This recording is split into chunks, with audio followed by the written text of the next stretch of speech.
चर्चा है कि बीजेपी में राष्ट्रीय अध्यक्ष के चुनाव के लिए मंथन शुरू हो गया है, यानी अब बीजेपी के राष्ट्रीय अध्यक्ष का चुनाव जल्द हो सकता है। मीडिया रिपोर्ट के मुताबिक खबर यह भी है कि भाजपा को 21 जुलाई को संसद के मॉनसून सेशन शुरू होने के पहले नया राष्ट्रीय अध्यक्ष मिल सकता है। इन सब के बीच सबसे महत्वपूर्ण चर्चा इस बात की है कि जेपी नड्डा के बाद बीजेपी का नया राष्ट्रीय अध्यक्ष कौन होगा। पिछले कई महीनों से इस सवाल पर सस्पेंस जस का तस बना हुआ है। दरअसल मौजूदा राष्ट्रीय अध्यक्ष जेपी नड्डा का कार्यकाल जून 2023 में ही खत्म होना था, लेकिन इसे बढ़ा दिया गया था। ऐसे में अब पार्टी के नए अध्यक्ष के इलेक्शन को लेकर हलचल तेज हो गई है। नमस्कार, मेरा नाम विनीता त्रिपाठी है और आप देख रहे हैं द पैम्फलेट। हम जिस पहलू पर आपका ध्यान फोकस करना चाह रहे हैं वो ये है कि जहां भाजपा में अध्यक्ष पद के लिए एक चुनावी प्रक्रिया होती है, संगठन में विचार विमर्श किया जाता है, पार्टी की तरफ से कई नामों का प्रस्ताव सामने रखा जाता है, क्या ठीक ऐसा ही कांग्रेस पार्टी में भी होता है? ये सवाल इसलिए महत्वपूर्ण है क्योंकि भाजपा में अध्यक्ष पद का चुनाव एक पूरे प्रोसेस के जरिए होता है। दरअसल बीजेपी के संविधान के अनुसार राष्ट्रीय अध्यक्ष का चुनाव तब किया जा सकता है जब देश भर में पार्टी के कम से कम आधे राज्य इकाइयों यानी राज्य अध्यक्षों के चुनाव पूरे हो चुके हों। ये सवाल हम इसलिए उठा रहे हैं क्योंकि हाल के दिनों में विपक्षी दल भी भाजपा के नए अध्यक्ष को लेकर लगातार सवाल पूछ रहे हैं। कुछ दिनों पहले ही संसद में जब अखिलेश यादव ने इस मुद्दे पर सवाल उठाया तो अमित शाह ने अपने जवाब से उन्हें चुप करा दिया था। जो पार्टी ये कहती हो कि दुनिया की सबसे बड़ी पार्टी है, अध्यक्ष महोदय वो अपना राष्ट्रीय अध्यक्ष नहीं चुन पाए अभी तक। मैं अखिलेश जी ने बहुत हंसते हंसते कहा है, इसको हंसते हंसते जवाब देना। इस सामने जितनी पार्टियां हैं उनका राष्ट्रीय अध्यक्ष उन 5 लोगों को ही चुनना है परिवार के। हमें माननीय अध्यक्ष जी करोड़ों सदस्यों में से 12-13 करोड़ सदस्य प्रक्रिया कर कर चुनना है तो देर लगती है। आपके यहां जरा भी देर नहीं लगेगी। मैं कह देता हूं अभी 25 साल तक आप अध्यक्ष हो जाओ, नहीं बदल सकता। दरअसल अमित शाह ने जिस बात का संकेत देते हुए अखिलेश यादव को जवाब दिया उसमें कोई किंतु परंतु नहीं है। भाजपा अपने करोड़ों सदस्यों को ध्यान में रखते हुए अध्यक्ष पद का चुनाव करती है, जहां अध्यक्ष पद के लिए किसी एक परिवार या किसी एक नेता की मोनोपोली नहीं होती है। कोई एक नेता या कार्यकर्ता बड़ा नहीं होता बल्कि संगठन बड़ा होता है। लेकिन विडंबना देखिए, देश में कुछ विपक्षी दलों में अध्यक्ष कौन बनेगा ये काफी हद तक पता होता है, जिसमें कांग्रेस और समाजवादी पार्टी के उदाहरण हमारे सामने हैं।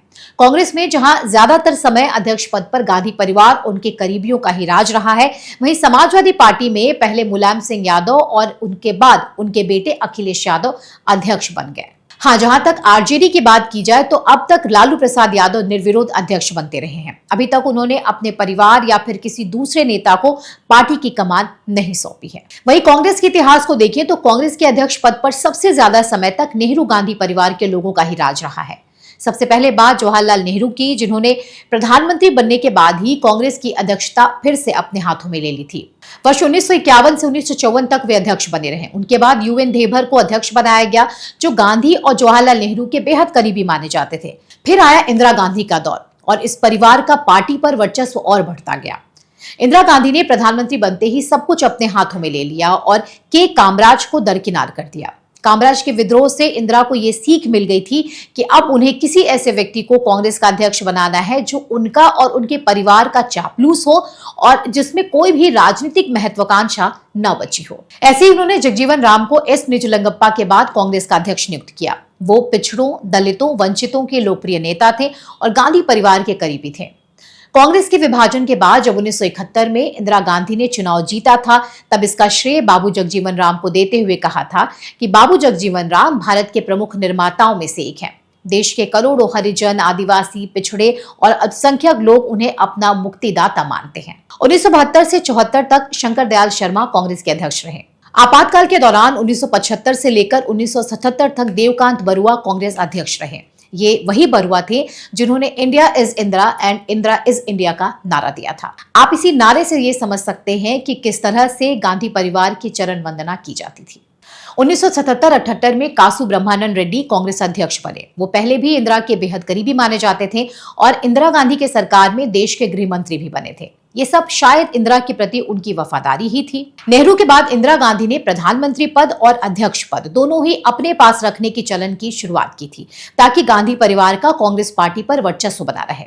इसे ऐसे भी कहा जा सकता है कि कांग्रेस का मतलब ही सिर्फ और सिर्फ गांधी परिवार है, जहां कार्यकर्ता या पार्टी बड़ी नहीं मानी जाती, बल्कि एक परिवार ही सब कुछ होता है।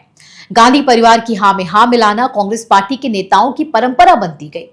इंदिरा के बाद 1985 में राजीव गांधी अध्यक्ष बने। मई 1991 में राजीव गांधी की हत्या के बाद कांग्रेस के वफादार नेताओं ने राजीव गांधी की पत्नी सोनिया गांधी को यह पद संभालने के लिए कहा, लेकिन उन्होंने इसे अस्वीकार कर दिया। अब वफादारों को एक ऐसा व्यक्ति चुनना था जो गांधी परिवार का वर्चस्व बनाए रखे और साथ ही उस परिवार का चाटुकार भी हो। शरद पवार जैसे बड़े नेता महत्वाकांक्षी थे और इस पद पर बैठना चाहते थे। तब सोनिया ने इंदिरा का फॉर्मूला अपनाया और पीवी नरसिम्हा राव को चुना। नरसिम्हा राव को प्रधानमंत्री बनाने के साथ ही पार्टी का अध्यक्ष भी बनाया गया। नरसिम्हा राव वर्ष 1991 से लेकर 1996 तक पार्टी के अध्यक्ष रहे। दरअसल जब 1991 में राजीव गांधी की मौत के बाद आम चुनाव हुए थे, तब राजीव गांधी की हत्या से उपजी सहानुभूति की लहर में पार्टी को बड़ी जीत मिली थी और जीत के बाद नरसिम्हा राव देश के प्रधानमंत्री बने थे। जब वो देश के प्रधानमंत्री बने तो कांग्रेस पार्टी को उम्मीद भी नहीं थी कि वो पार्टी लाइन से हटकर फैसले लेंगे, लेकिन उन्होंने देश हित में कई बड़े फैसले लिए जो गांधी परिवार को रास नहीं आया। पीवी नरसिम्हा राव ने वर्ष 1996 के चुनाव में हार के बाद कांग्रेस की अध्यक्षता गांधी परिवार के किसी सदस्य को न देकर बुजुर्ग सीताराम केसरी को दे दी। ये फैसला गांधी परिवार को कतई बर्दाश्त नहीं हुआ। 80 वर्ष की आयु में सीताराम केसरी अध्यक्ष बने और प्रधानमंत्री बनने का सपना देखते रहे।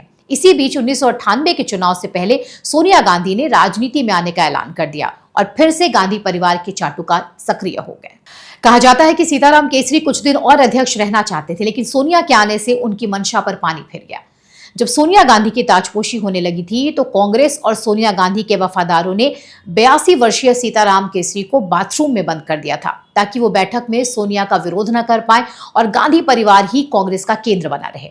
सीताराम केसरी का नेम प्लेट उखाड़कर कूड़ेदान में फेंक दिया गया था और जब केसरी 24 अकबर रोड को छोड़कर जा रहे थे, तभी यूथ कांग्रेस के कुछ कार्यकर्ताओं ने उनकी धोती खोलने तक की भी कोशिश की थी।